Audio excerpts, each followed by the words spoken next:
Hola amigos, ¿no les parece increíble que hoy en día, cuando estamos trabajando, nuestras herramientas ya no duran como antes? Ya estas palas, aquí se doblan, estas herramientas se parten, se rompen por acá,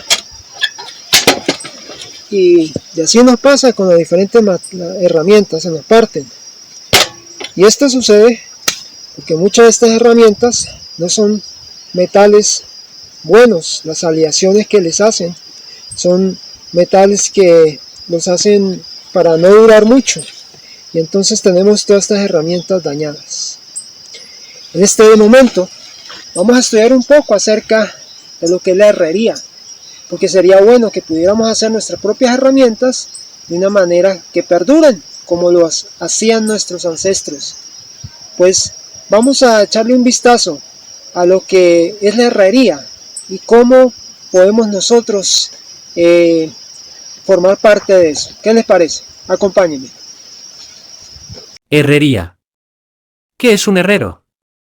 Un herrero es la persona que trabaja con metales. En su taller, puede doblar, cortar y dar forma al metal. El taller de herrería. El taller debe ser amplio y tener buena iluminación y ventilación. Debe estar organizado y contar con herramientas de seguridad, como casco, gafas de protección, guantes, botas con punta de acero.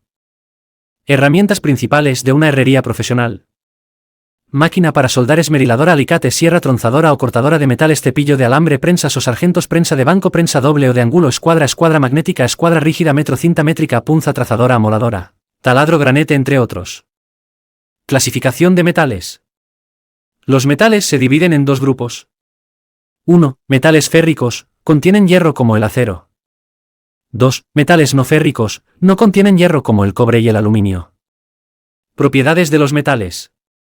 Los metales tienen características que los hacen útiles, como dureza, elasticidad, maleabilidad y capacidad de ser doblado. Ductilidad y capacidad de ser estirado. Aleaciones. Las aleaciones son combinaciones de metales que crean nuevas propiedades, como el acero inoxidable e hierro, cromo y níquel. Técnicas de trabajo con metales. 1. Doblado, se aplican fuerzas para curvar el metal. 2. Forjado, se calienta el metal y se martillea para darle forma. 3. Fundición, se derrite el metal y se vierte en moldes. 4. Soldadura, se unen piezas de metal fundiendo sus extremos. Acabados superficiales. Para proteger y embellecer el metal, se utilizan técnicas como galvanizado, recubrimiento con zinc. Anodizado, capa protectora de óxido. Pintura, para decorar y proteger. Consejos para trabajar con metales. Usar herramientas adecuadas y, por ejemplo, elegir la sierra y la lima correctas. Asegurar bien las piezas metálicas al trabajar en ellas. Mantener un ambiente de trabajo limpio y ordenado.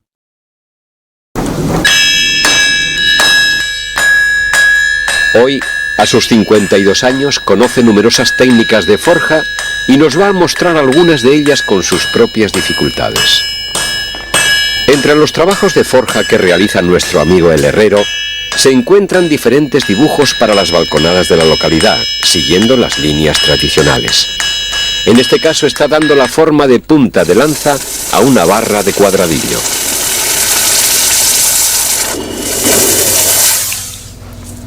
Ahí está. Bien, vamos a hacer un dibujo a partir de estos dos palos que están rajados, trabajarlos. Entonces hay que hacer como dos medios corazones para formar de dos piezas, hacer un dibujo que queda bastante bien, que luego cuando esté terminado lo veremos. El doble corazón es otro de los dibujos que Antonio aprendió de sus antepasados. Para cualquiera de ellos el proceso es el mismo: calentar en la fragua el hierro que se va a trabajar hasta que toma un color rojizo anaranjado. Luego lo lleva hasta el yunque y allí, a base de golpes con el martillo, le da la forma deseada. Normalmente, cada trabajo necesita varias caldas en el fuego, y el herrero, una vez que se le va enfriando el hierro y se hace difícil su moldeado, lo vuelve a introducir en la fragua hasta que coja el punto y la temperatura adecuados. En este tipo de dibujo Antonio ha estirado cada una de las dos patillas en que ha dividido la pieza y luego les va dando la forma curvada. Lo difícil e importante en este modelo es que todas las piezas tienen que ser iguales para que el conjunto de toda la balconada sea simétrico.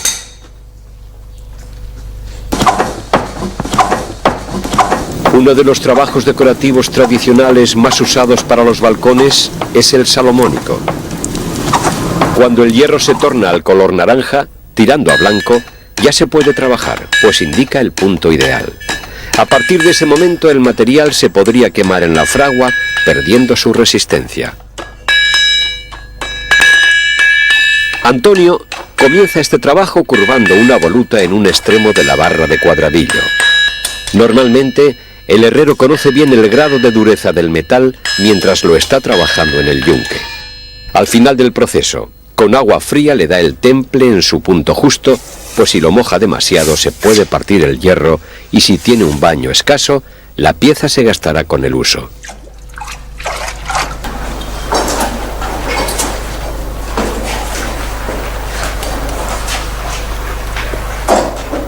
Terminada una de las volutas, Antonio procede a hacer el salomónico, que consiste en un retorcido del centro del cuadradillo.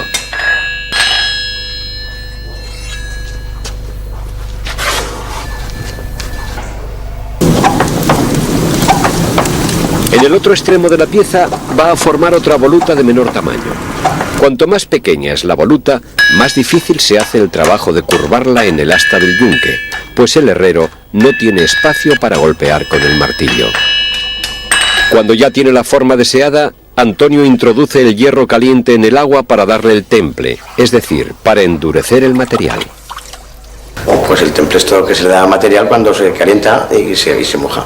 Se puede templar en agua, se puede templar en aceite y se puede templar incluso con un cuerno de un animal. Puede ser de vaca, de carnero, pues eso antes decían que le daba correa al acero.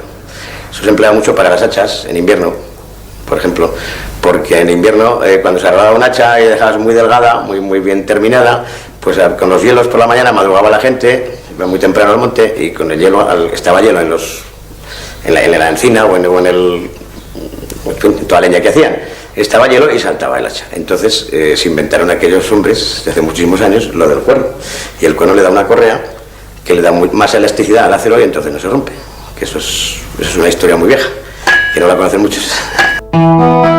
Como cualquier herrero tradicional, Antonio dispone de una extensa variedad de tenazas que le sirven para coger los diferentes tipos de trabajos: hierros redondos, azadones, hachas.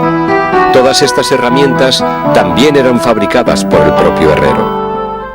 Esta es la tenaza del azadón. Hay varios modelos, para según que unas azadas u otras. La coges por ahí para que no te se escape, porque si no... Y esta es la tenaza del hacha, que según el ojo pues se pone una tenaza más grande o más pequeña. Y luego para no cansar la mano y estar ahí siempre teniendo, pues se ponen unas anillas para que tú sujetes la presión del hacha al martillar. Uno de los trabajos que realizaban los herreros tradicionales era escaldar las hachas. Esta faena consistía en estirar el corte cuando su grueso ya no se podía afilar porque se había gastado por el uso. Antonio debe controlar bien el calentamiento del hacha en la fragua para no pasarse de fuego, pues en ese caso la dureza del material se resentiría. A golpe de martillo, el herrero de un castillo golpea el filo del hacha estirándolo al reducir su grueso.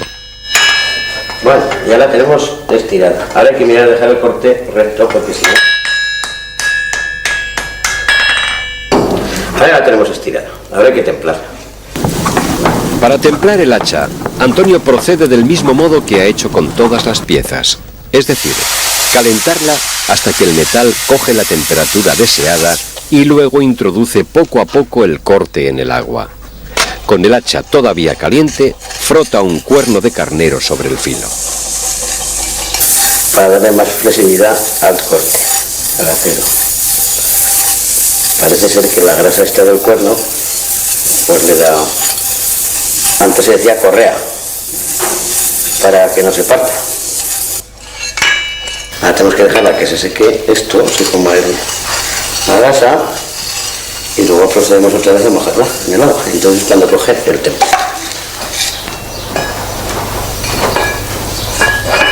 Ahora tenemos que volver a mojarla, y entonces ya se queda templada la hacha.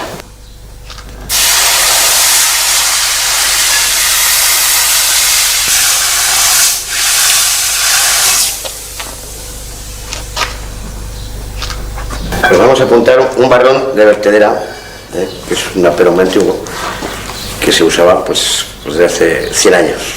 Después de la romano, aquel de madera, pues lo más típico ha sido esto.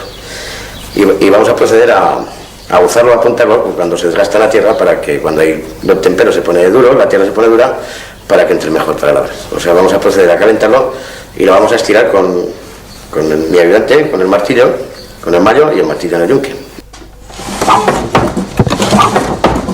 Otro de los trabajos que los herreros tradicionales realizaban era el afilado de todas las herramientas agrícolas que, en su roce constante con la tierra, perdían su punta o corte. ¡Vamos a la mocé, con alegría!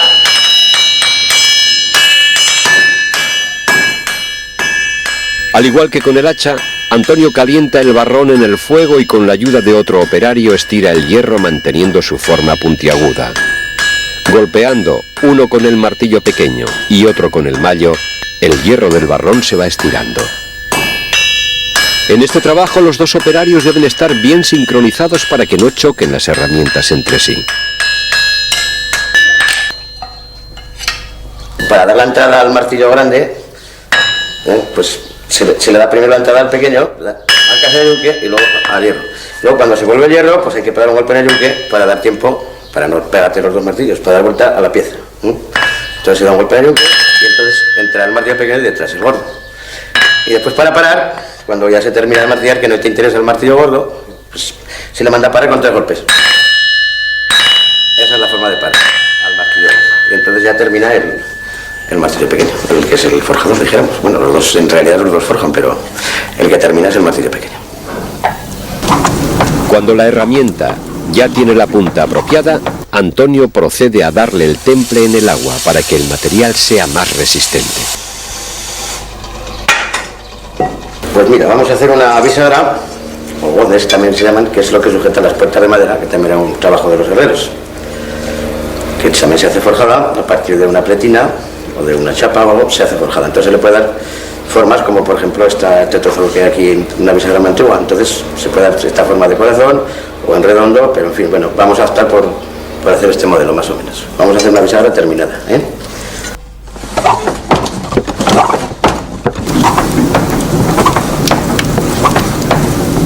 A partir de un trozo de pletina, el herrero va a forjar una bisagra.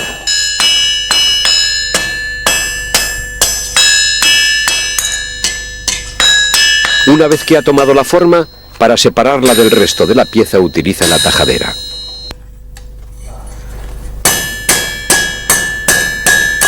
Tras otra calda en la fragua, con un hierro redondo el herrero le da la forma circular a la hembra del herraje.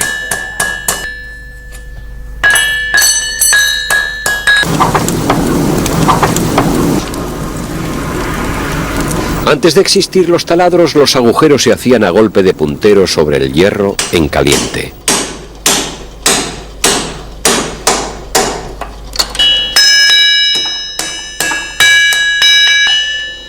Bueno, ahí tenemos la bisagra. Entre las herramientas que Antonio conserva en su taller, heredadas de su padre y de su abuelo, está el taladro de volante por inercia, que se utilizaba para hacer los agujeros a los herrajes. Hoy se ha convertido en pieza de museo porque no es rentable su aplicación para los trabajos de forja.